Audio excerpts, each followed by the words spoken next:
Machine learning frameworks like Torch and TensorFlow have made the job of a machine learning engineer much easier. But machine learning is still hard. Debugging a machine learning model is a slow, messy process. A bug in a machine learning model does not always mean a complete failure. Your model can continue to deliver usable results even in the presence of a mistaken implementation. Perhaps you made a mistake when cleaning your data, leading to an incorrectly trained model. It's a general rule in computer science that partial failures are harder to fix than complete failures. In this episode, Zayd Enam describes the different dimensions on which a machine learning model can develop an error. Zayd is a machine learning researcher at the Stanford AI Lab, so I also asked him about AI risk, job displacement, and academia versus industry.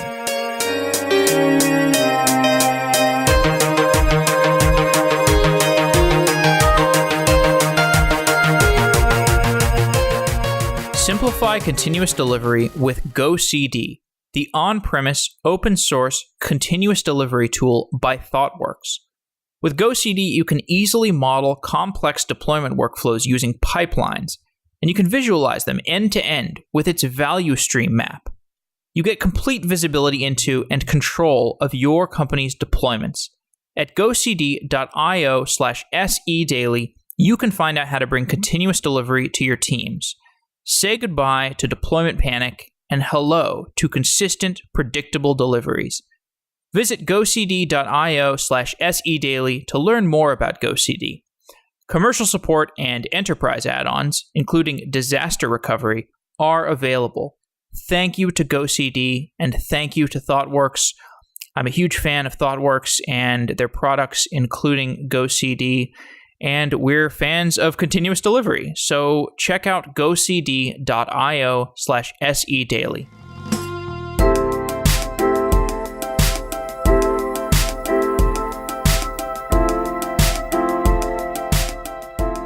Zayd Enam is a machine learning researcher at the Stanford AI Lab.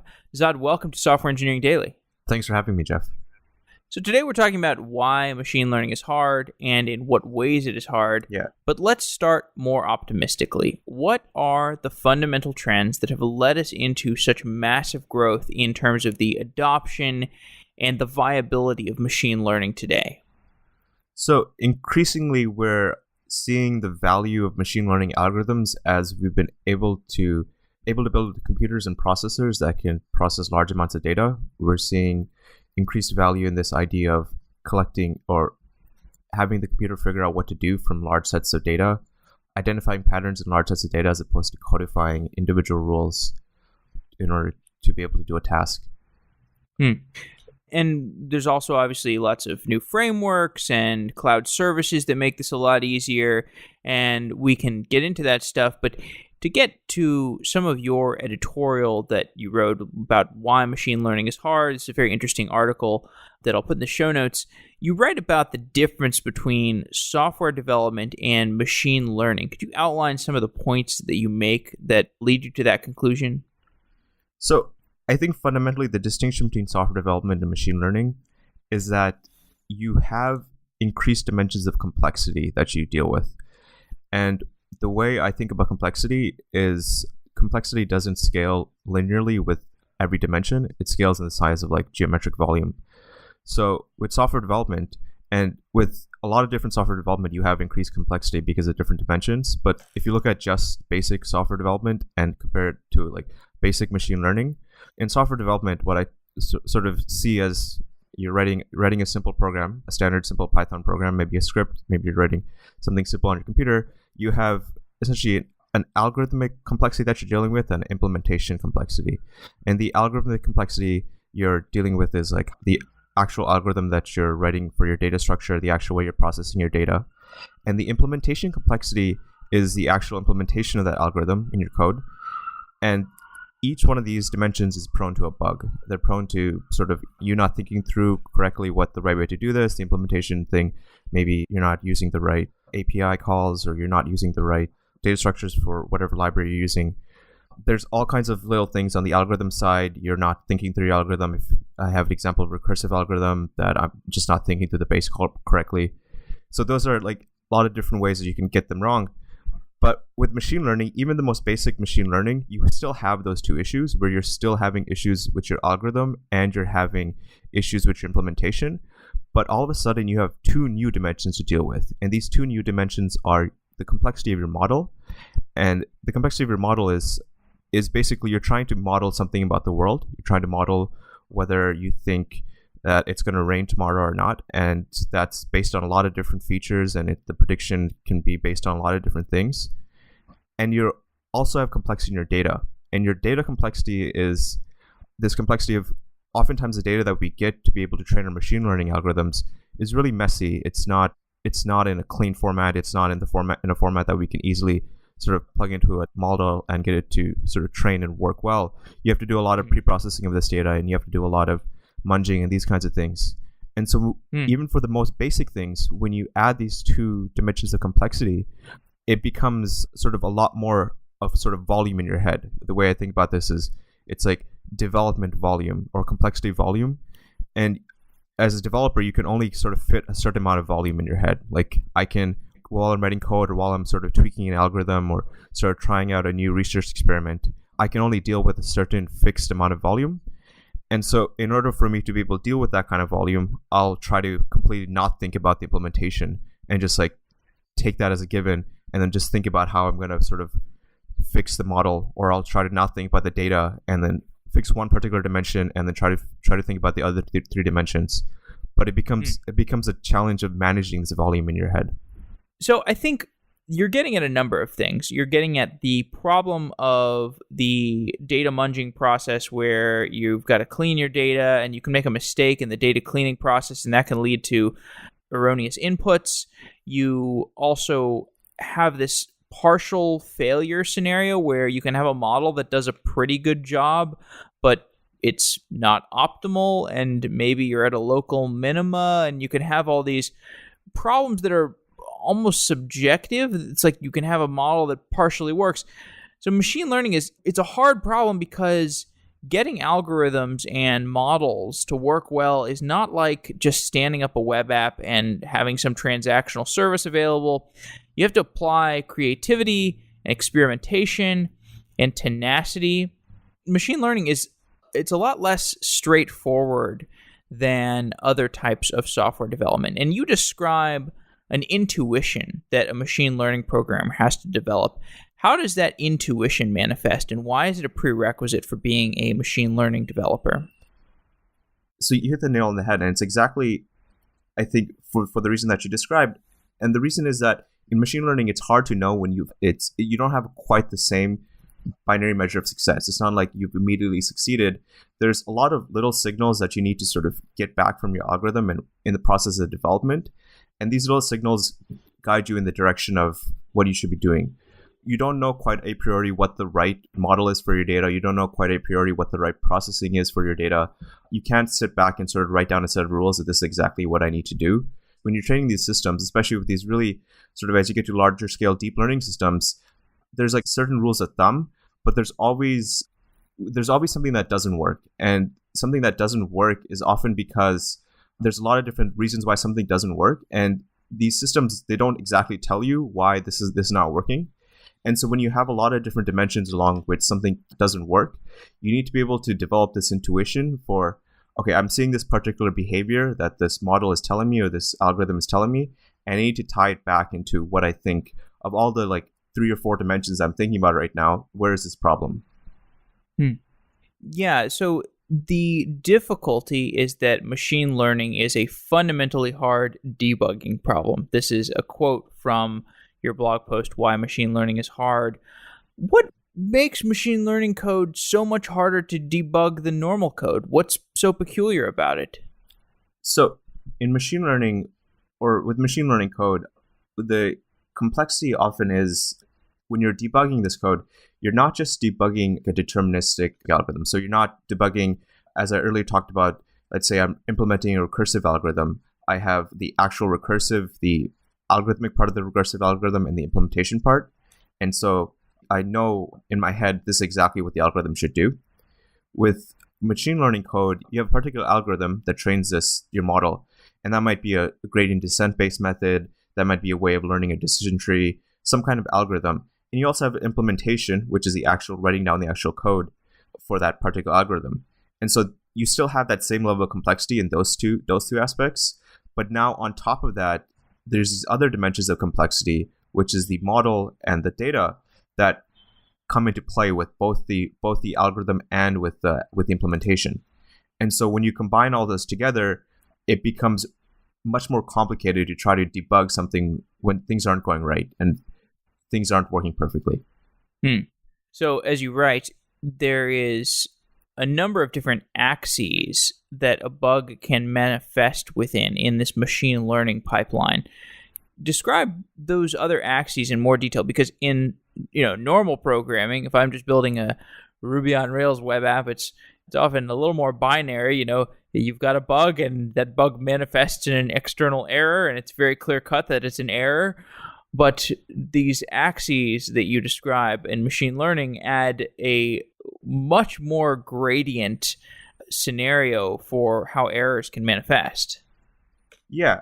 So in a sense, with the two additional dimensions, with sort of issues with the model and issues with the actual data, it's often combinations between an implementation issue and like a data issue that will sometimes give you huge problems. So if there's like some kind of particular characteristic about your data, or your model doesn't like data in a certain format because, for example, with earlier forms of unsupervised deep learning, it was very common to pre-process the data, not just doing simple mean subtraction, these kinds of things, but people would do whitening and all these other transformations on the data in order to get these actual early deep learning models to work well. There's all kinds of little bugs that can show up in that process. You're not quite whitening your data correctly. Your model doesn't like this form of whitening. It would prefer this thing, or there's like some other issue with your data where, for example, with images, I was dealing with a data set a few years ago where I was trying to train particular models on this big data set, natural images. And there were issues with the actual camera processing, the actual camera that was processing these natural images, the sensor that captured these images. It resulted in a format that when you whiten the data, it became like unstable for this deep learning algorithm to train on, or for this unsupervised deep learning algorithm to train on. And so you run into these kinds of little issues where your implementation, your model, your algorithm, and your data need to come together and like just align perfectly in order for something to work perfectly. Yeah. Although all hope is not lost, because, as you say, luckily for machine learning, we also have more signals to figure out what went wrong. What do you mean by this? And how does that signaling from the machine learning output lead to us improving our models? So with machine learning algorithms, one thing that you have, the data and the model give you additional signals to try to figure out where something's wrong or where you can improve things. It's not like they sort of throw you into these extra dimensions of complexity without giving you extra signals and extra ways to cope with that complexity.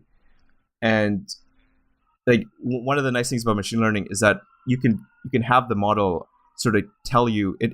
At the end of the day, it tries to give you some kind of answer. So whether that's like a classification label or a regression label, it's trying to give you some kind of answer. And so you can just basically give it a lot of different examples and like just have it see what is the output, what is the answer that you give for these examples. And that is a really powerful way of trying to understand where things are going wrong. It's a basic way, but it's also a very powerful way where you just look at a lot of different inputs and you see where is the system failing, where are things going wrong. That's a great place to start. And then you can then look at statistics of these kinds of, for example, what are your statistics on your training and test set in terms of, are you overfitting the model? These kinds of individual statistics are really powerful. But then additionally, like these are all at the end of the trained model. While the model is training, it gives you output signals in terms of its loss function, how fast the loss function is decreasing, has it plateaued. It gives you these numbers that you have to sort of keep track of in order to be able to determine where the problem is, but it has all these different outputs. So what's interesting about this conversation is that when you're saying machine learning is hard, I think machine learning is one of these really strong breakthrough innovations where it's like the iOS platform where people all of a sudden had this incredible platform to start making mobile apps, and it unlocked this vast amount of innovation from developers everywhere. You could say the same thing about cloud computing. You could say the same thing about Ruby on Rails. And kind of up until I read your article, my impression was like, this machine learning is the same thing. Okay, we got Theano, we've got Torch. These things make it super easy to just get started with machine learning, and you get some home runs. And then now, are you saying that that's true? You do get home runs, but you're going to hit some diminishing returns quite quickly because you're going to start to hit these debugging problems that are really going to slow down your progress once you get started? Or are you saying that even just to get started, like even just to stand up a model and have it be producing reliable, positive results, you're going to need to do some hard work? So we've had tremendous success with frameworks like Theano, Torch, and TensorFlow. And the reason is because the development community has sort of realized that the complexity of machine learning, there's so much there's like multiple dimensions of complexity that you have to deal with, that when you take away implementation complexity, so with what is the advantage of TensorFlow, Theano, and Torch? It's that you no longer have to worry about, a few years ago, if every time you sort of coded up a neural network, you'd have to worry about the most basic computations that you were doing on your GPU. You'd be implementing the actual CUDA calls to do a matrix operation on the GPU, and you'd have to worry about the complexity. Oh man, did I implement that correctly? Do I have the right implementation for this operation? Am I copying memory from my host to GPU correctly? Is the memory access being done correctly? You'd be dealing with all those low-level issues alongside all the other issues that you have to deal with for machine learning. And what these amazing frameworks have done is that they've abstracted away all these complexities in a very robust, strong framework.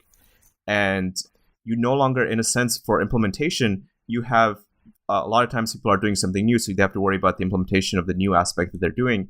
But for a lot of the most basic operations, that part of the volume of complexity has been sort of taken away, because you're not worrying about that in terms of, or you're not thinking about that sort of volume of complexity while you're implementing your model. You're free to sort of experiment in other dimensions along the model dimension or the data dimension, or exploring new algorithm dimensions. And so that's a really powerful advancement by these frameworks. That's what's made it possible for us to make so much rapid progress. I do think that if people were still sort of writing their own CUDA kernels for training neural networks, the field would be many, many years behind what it is right now.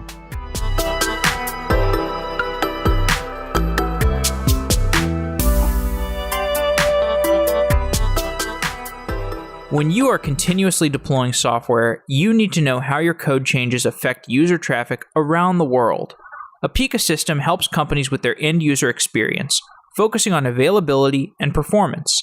Test, monitor, and optimize your applications with Apica System. With Apica Zebra Tester, Apica Load Test, and Apica Synthetic, you can ensure that your apps and APIs work for all your users at any time around the world.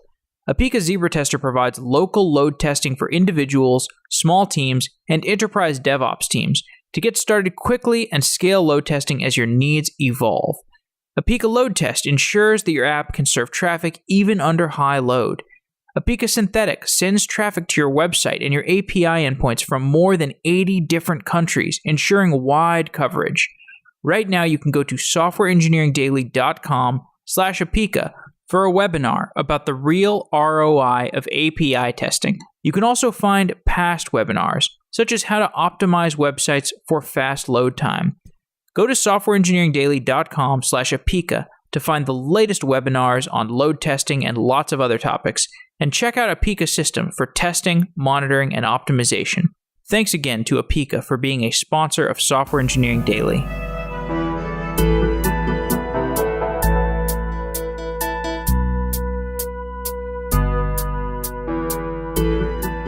Now, is there more low-hanging fruit in terms of making the procedure of a machine learning developer more streamlined and more error-free, or is this machine learning is hard? Is that the epitome of some wall that we've hit on the free lunches, and now it's just going to be, there is going to be a lot of in the trenches work? Absolutely. I think there's a lot of work that can still be done to decrease the complexity of sort of building these kind of systems.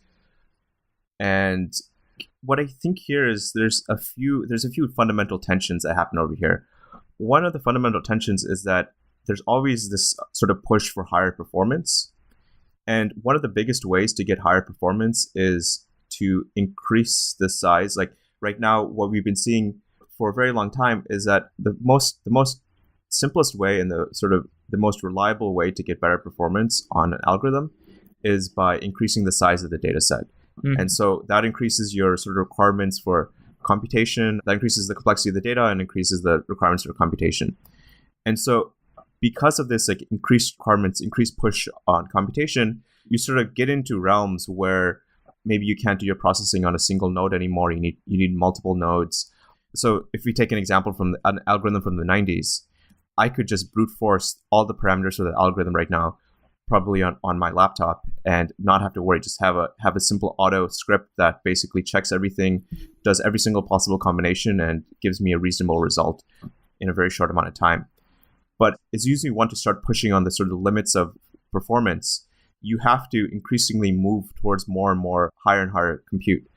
And so because of that, it naturally becomes more difficult to manage those kinds of systems, because now it's no longer easy to run that kind of algorithm multiple times. Say you wanted to do a hyperparameter search for a new fancy algorithm. If that algorithm by itself is so large and requires so many flops for one run, it's hard to be able to tune those hyperparameters without some kind of better way than just like brute forcing everything. Can you give me an example of some different bugs that you have encountered yourself in this definition of a bug that you classify in machine learning, where it's like you have this broad gradient of different types of bugs that are more subjective, perhaps? Give me maybe an example of one that you've encountered and how you walked through it. Sure. I think early on, one of the interesting bugs I spent a little bit of time on was usually when you're looking at loss functions, when you're training your algorithm, you expect sort of this really quick decay and then sort of shallows out over time. So the algorithm gets really good pretty quickly, and then over time it's getting better, but it's getting better slowly. And it was just interesting for me to see this loss function where you'd expect it to getting better over time. It was periodic, so in the sense that it would go up and down in a very patterned way. And in retrospect, it seems so obvious now that there was obviously some kind of issue in the way I was ordering the data when I was training this model or this particular model with an iterative algorithm. So it would take a small batch of data, process that data, learn from those examples, and then take another batch. And so in retrospect, it seems pretty obvious that there was some kind of periodicity in the way I was loading up data into these models. But it was just like I had never seen a sort of a sine wave for a loss function ever before. And it was just like struck me as like really odd. But I've seen this now a few times when I'm helping out other people debug their models or figure out what's going on, where there's an issue with where you're not shuffling the data correctly and results in these periodic loss functions. And so that's an example of where the ordering of the data really matters, and you need a randomized ordering. Otherwise, it learns patterns from the actual ordering of the data, as opposed to you don't want it to be learning those patterns. You want it to be sort of getting this data randomly. What's the tooling around this? Or is it more you are just writing stuff and then you see output in a graph somehow and then you say, okay, well, now it's back to the drawing board? Well, that's what it predominantly was a few years ago. I mean, you were basically writing everything from all the code to do the operations on the GPUs, to the code to load up the data, to the code to sort of plot these loss functions and plot the statistics of your data and plot error examples and these kinds of things, which made it such an unwieldy process. And now with tools like TensorFlow and Theano, with Theano, you have certain plugins that makes it much easier to process these kinds of errors. And so what it ends up being now with a modern day framework is that you're writing basically summary statistics to a particular web view or some kind of log, and you can basically sort of look at this graphically in your browser, and it'll immediately give you a signal that something's off. In any case, you're describing this delayed debugging cycle that you write about, which aggravates the debugging challenge that's already difficult. Why is that debugging cycle longer? Because I think by debugging cycle, you mean typically somebody developing a web app, they just save their code, refresh the page, notice the next bug, solve it, rinse and repeat. Yeah. That is not how things proceed in machine learning. Yeah, man, I'm so jealous of web developers. I got back into web development maybe a few months ago, and it's just so nice. You just write something, and your browser's It's like painting a picture. Yeah, it's you see immediately, and you get this like immediate visual feedback. You're sort of laying out stuff in CSS, and you get this beautiful feedback. Like things are immediate visual feedback of what you're doing. If you're doing front end stuff, if you're doing back end stuff, I mean, there's a very quick cycle of the page refreshes, and you immediately see what the results of your work were. And that's a really powerful. I think that's a really powerful. This kind of cycle of the work you put into seeing the immediate result of that. That's a really powerful learning cycle, because in a sense it's like this problem of when you're trying to figure out what to do in a situation.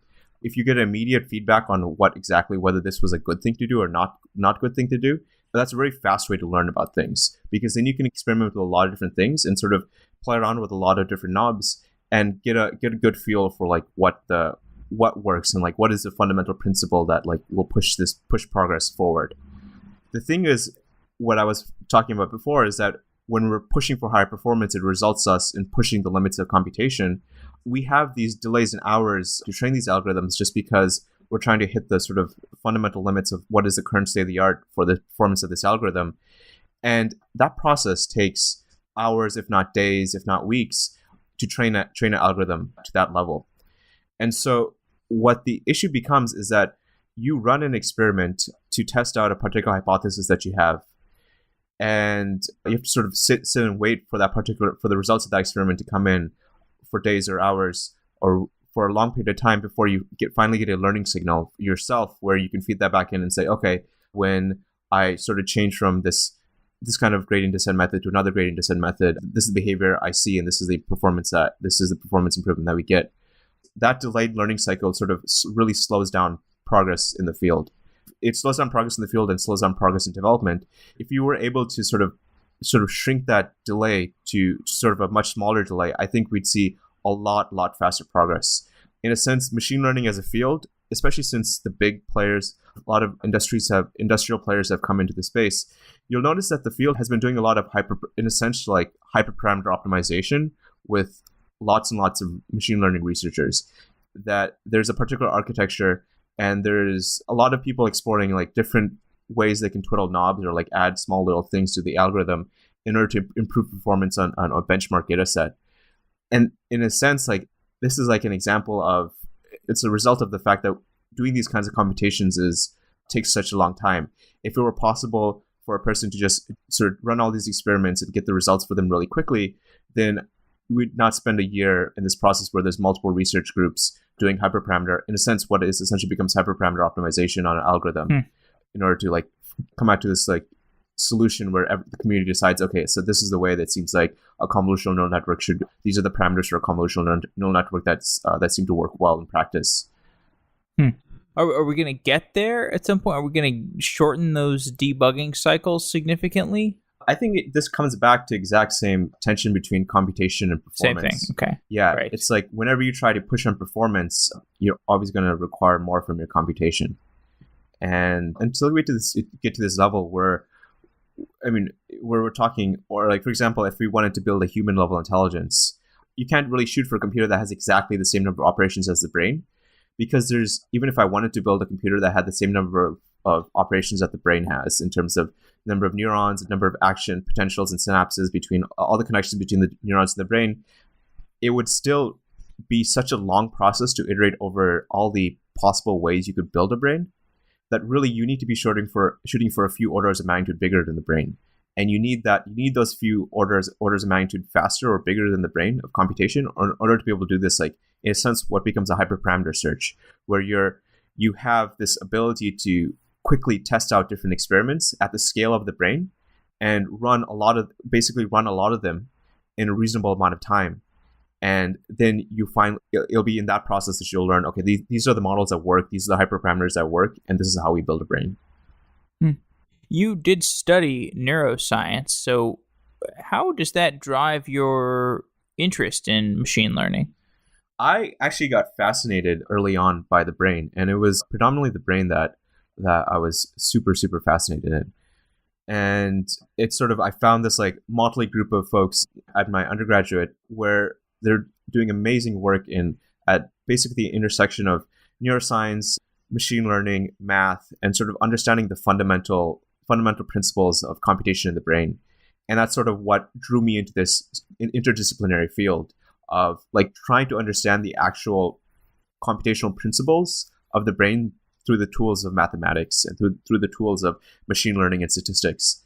And increasingly, I think machine learning or progress in machine learning as a field, progress in machine learning hardware and progress in machine learning algorithms is increasingly pushing us towards this direction where I don't think we're going to be able to exactly build a brain, but we are sort of unearthing fundamental principles about the brain that seem to be reflected as fundamental principles that are important for intelligence. Right. And I totally agree with you, where basically there's some set of satisfactory primitives that you need to build what is effectively a brain, what is effectively something that is as powerful as the human brain. And we can get to whatever those axiomatic things are, we can get to something that is equivalent to them through just hacking on machine learning, basically the thing that we're doing right now. Yeah. That's what's so exciting right now. That's what's so exciting about all this is like through basically like brute force, we're just going to get there. Yeah. And it's going to be great. It's going to be great. It's going to be very cool. And so, okay, this gets us into more interesting conversations. Not that machine learning debugging is uninteresting. Gets us into more speculative conversations, perhaps I should say. So there's the neural lace idea that obviously we should be covering. This idea that basically in order to, well, for whatever reason you want to make a neural lace, it's like the interface between the brain and our computers that Elon Musk suggested building in that Recode interview. And, he was suggesting it as a response to averting AI risk, basically, because if you use a human brain, like human brain kind of as a springboard, as if I understand his theory correctly, you use the human brain as a springboard, so it's sort of like prevents or keeps our interests aligned with the AI or something. Yeah. I've sort of seen these kind of comments that I think people in the actual field always have a laugh about them.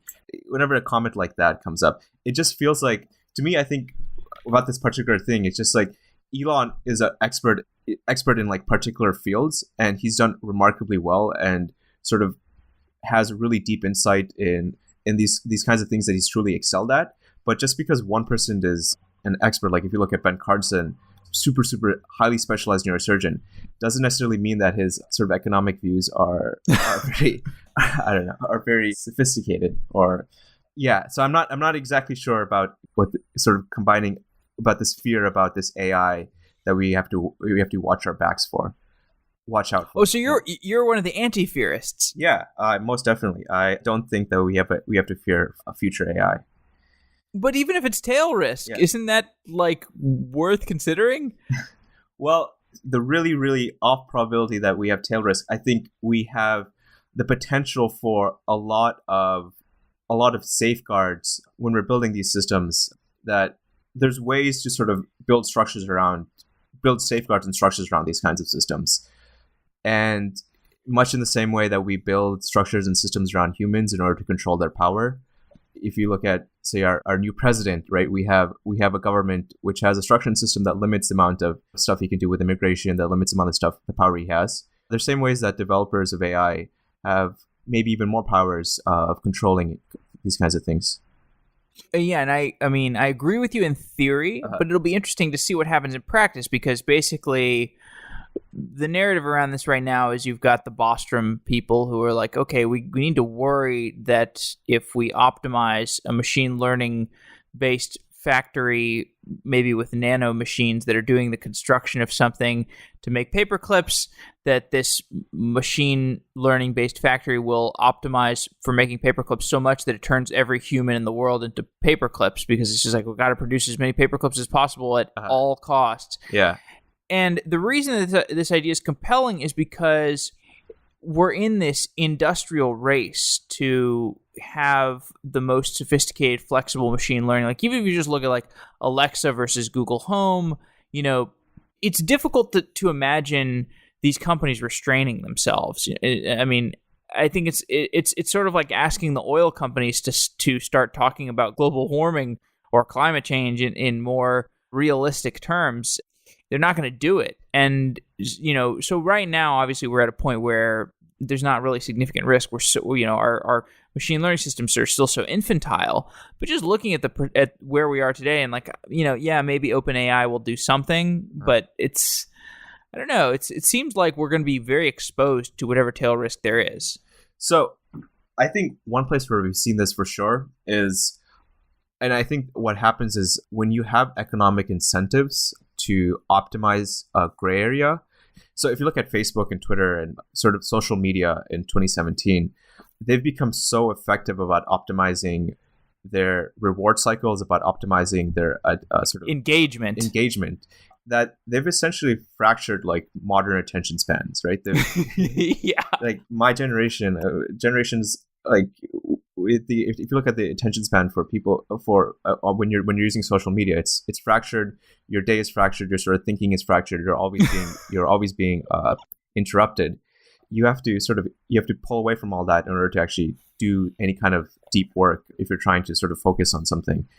And I think that's an example of where it's an example of this process. I mean, it's not, we wouldn't necessarily call it machine learning, but in a sense, it is this iterative process where there was some economic signal and a lot of engineering effort went into sort of optimizing these applications and these websites to sort of become really, really good at sort of getting engagement and sort of pushing on like, sort of how do we get people to sort of pay attention to us and focus on us to this point where it's become a very major part of a person's day to now sort of spend time on social media.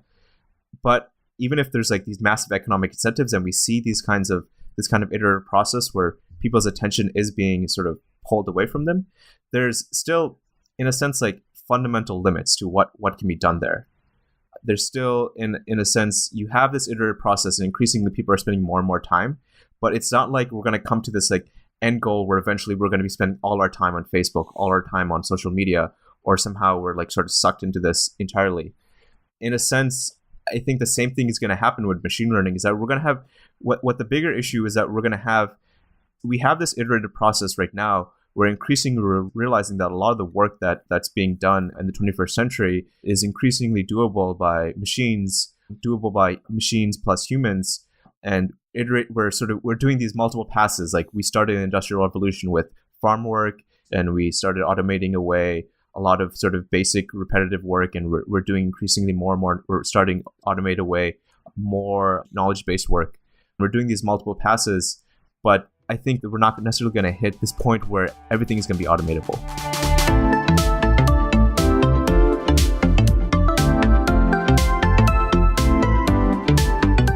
Couchbase is a NoSQL database that powers digital businesses. Developers around the world choose Couchbase for its advantages in data model flexibility, elastic scalability, performance, and 24/365 availability to build enterprise web, mobile, and IoT applications. The Couchbase platform includes Couchbase, Couchbase Lite, which is the first mobile NoSQL database, and Couchbase Sync Gateway. Couchbase is designed for global deployments, with configurable cross-data center replication to increase data locality and availability. Running Couchbase in containers on Docker, Kubernetes, Mesos, or Red Hat OpenShift is easy, and at developer.couchbase.com, you can find tutorials on how to build out your Couchbase deployment. All Couchbase products are open source projects. Couchbase customers include industry leaders like AOL, Amadeus, AT&T, Cisco, Comcast, Concur, Disney, Dixons, eBay, General Electric, Marriott, Neiman Marcus, PayPal, Ryanair, Rakuten/Viber, Tesco, Verizon, Wells Fargo, as well as hundreds of other household names. Thanks to Couchbase for being a new sponsor of Software Engineering Daily. We really appreciate it.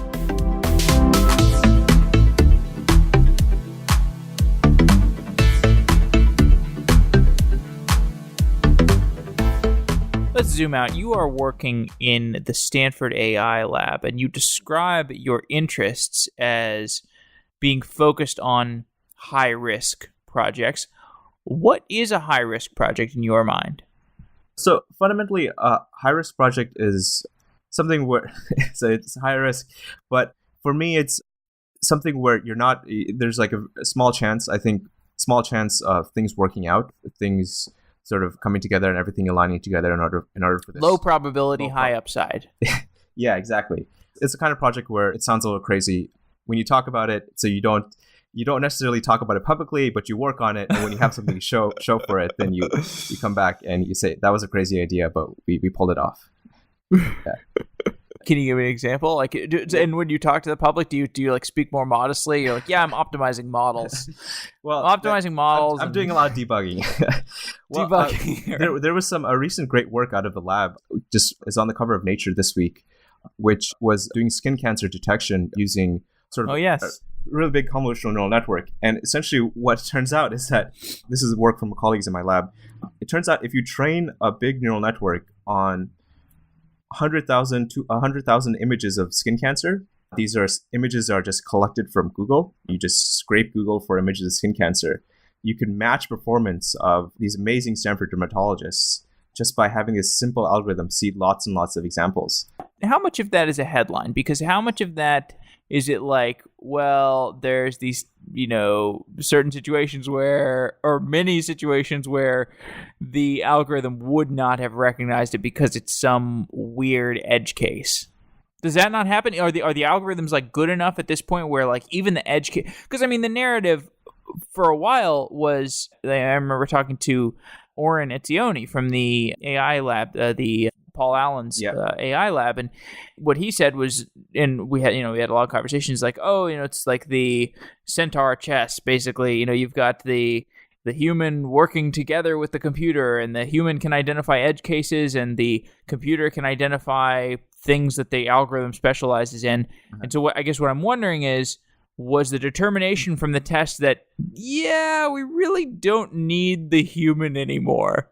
Well, no, that wasn't. I don't think that was a goal of the sort of at that. We're definitely not at that state where the human is redundant. I think fundamentally what this kind of technology allows, the power of this kind of technology is that it allows the ability to scale sort of the quality of healthcare that we have with sort of the experiment that was done against Stanford dermatologists. You can now scale this across the world in communities that didn't have access to, say, an amazing Stanford dermatologist. If you can match their performance, it gives you this ability to scale beyond sort of these restricted communities. Of course. Yeah. And these medical testing costs are so onerous. Yeah, they're very, very expensive. And it's because you have a sort of a really highly paid doctor, essentially. So there's an interesting paper where this fantastic work where they show you can train a pigeon to detect breast cancer with about 100% or close to 100% accuracy. You just feed it. You have this reward cycle where you set up where you feed it when it makes the correct answer, and it has to choose whether something is cancerous or not. And it's amazing. You're kidding me. No, I'm not. That sounds like a joke. No, it's absolutely true. This is a peer-reviewed study. It's actually pretty cool. But fundamentally, what's happening here is that you have basically basic pattern recognition happening here, and you have this really highly trained, amazing doctor who has gone through 4 years of medical school, has gone through residency, who's done all these things, and has a much more broader skill set than just being able to look at a picture of a mole and determine whether it's cancerous or benign. But when you sort of take that sort of really broad skill set and have it do one thing, that one particular narrow thing, it turns out you could take a random grad student and have them look at a lot of images of skin cancer and perform close to that level. Just because along that same analogy, it turns out you can just take a neural network and train it on a lot of images, and it'll perform close to that level. Yeah, okay. Well, so humans need to specialize more. Okay, so I got a couple more questions. The ongoing conversation I've had with some of the guests recently, how we get to general AI or what it will look like when we get there, and sort of the dichotomy between narrow AI and general AI. Because like the narrow AI, we could classify I think Google Home is like the perfect example for this. Like you look at Google Home, like, is it narrow AI or is it general AI? And if it's not, it certainly doesn't seem narrow. It can do tons of things for you, but it certainly doesn't seem general, because general is what we've classified as human-like intelligence. So do you think this question is even interesting enough to discuss, or have you thought about it at all? Yeah, well, I guess for me, the perspective on this is if you look at something like Google Home, or look at Amazon Alexa, the question is sort of, do you believe it's on a path towards general intelligence?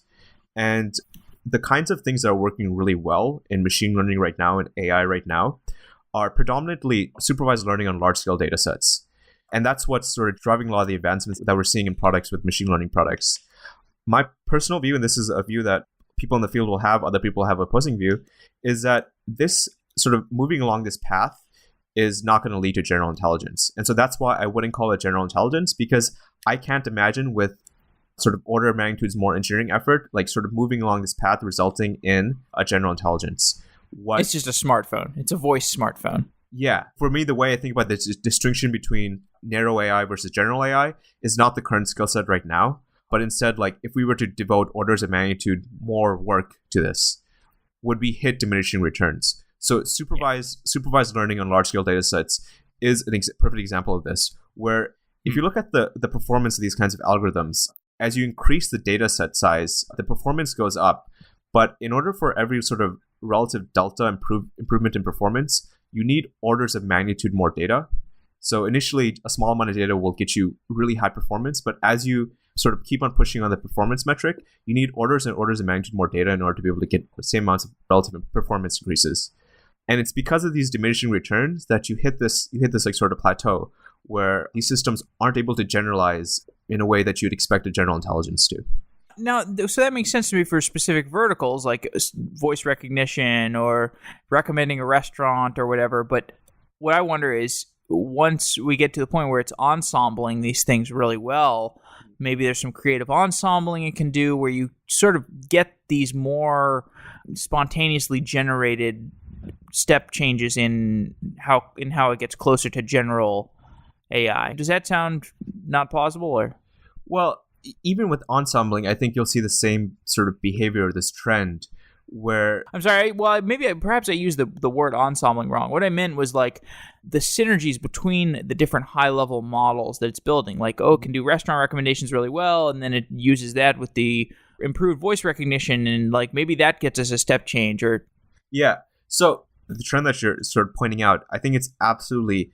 This is key, and this is what's going to unlock a lot of really amazing products, a lot of really amazing experiences in machine learning, where to someone who's just using the system as a user, it might be indistinguishable from an actual person on the other end. Like for the average user who's using a kind of system with, as you say, ensembles or multiple components, it covers pretty much all the head cases, all the major cases, and a few of the tail cases for like, this is how a person might use the system. It'll be pretty much indistinguishable from a human. But any kind of adversary or any kind of person who's like prodding the system to like try to determine, okay, is this really human or is this not human? If you talk to a human, it's easy to be adversarial and for me to determine whether a system is a computer or a human. You can move in directions where you increasingly find that because the sort of space that a computer is expected to know is so large because of how broadly competent humans are, that it's really easy in this really, really, really large space to find a place where a system will fail.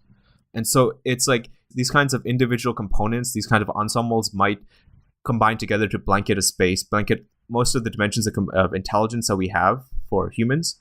But it's always really easy to find one particular area as a human to say like, okay, let me just try to figure out if I talk about this or word it this particular way, this is completely not the way a human would respond. And I think this is a fundamental limitation of the current ways that we're training these kinds of systems. So basically, this is a very long description for what I basically say is that these kind of systems are really, really fantastic for most of the cases that you interact with them. But the reason they're not a general intelligence is because they don't cover all those really, really, really rare edge cases that an adversary might sort of try to poke and prod in order to determine whether a system is a general intelligence or just like a really big algorithm trained on a large data set. Well, of course, what's weird is that it's going to cover a superset. Well, not a superset. It's going to cover, I forget what the set terminology is, but it's going to cover things that a human could not do, but it's still going to be able to be incapable of doing certain things that a human can do, and which is maybe why Kurzweil believes it's not going to be exactly resembling a human, but it's going to have human-like creativity. And anyway, don't want to go down the Kurzweil route. So just to close off, assuming you've got a little more time to go over, industry versus academia is quite an interesting question these days, with every AI lab being under threat of being acquired by Uber or Google or something. How is research in industry versus academia these days? Are there questions that industry cannot ask because it is too basically scientific that academia still is better at asking questions about? Or are these basically one and the same, where the industries have gotten so good at long-term thinking that they're asking good enough questions that they might as well be academic? Yeah.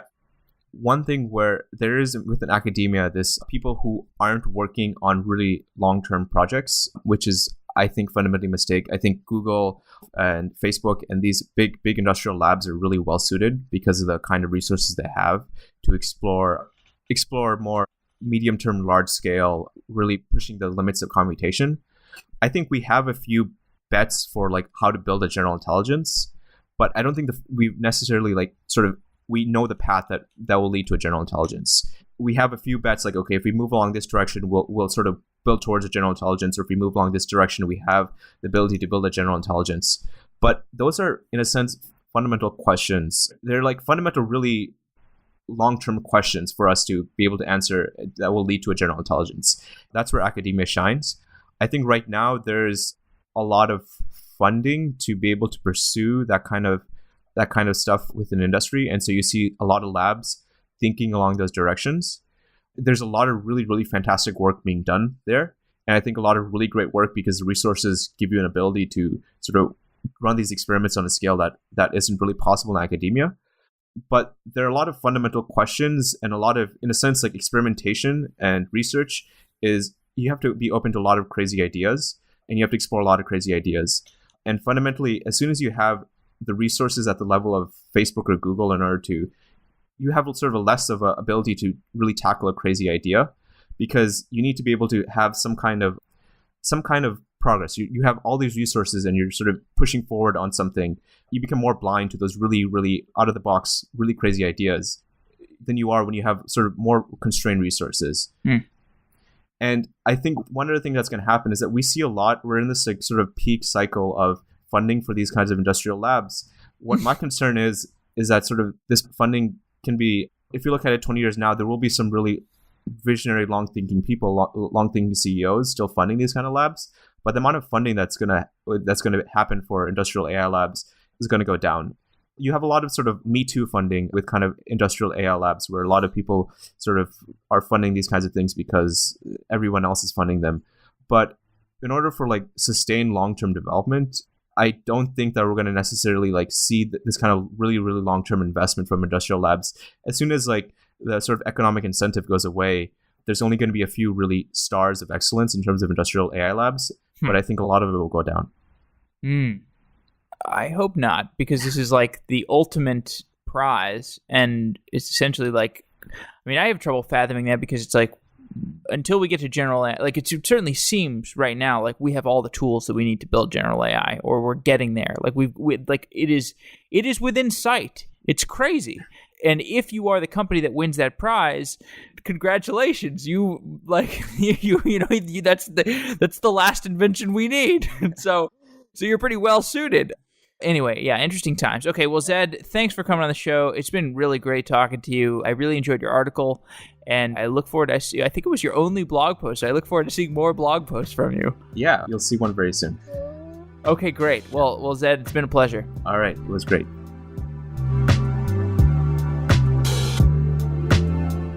Thanks to Symphono for sponsoring Software Engineering Daily. Symphono is a custom engineering shop where senior engineers tackle big tech challenges while learning from each other. Check it out at symphono.com/sedaily. That's symphono.com/sedaily. Thanks again, Symphono.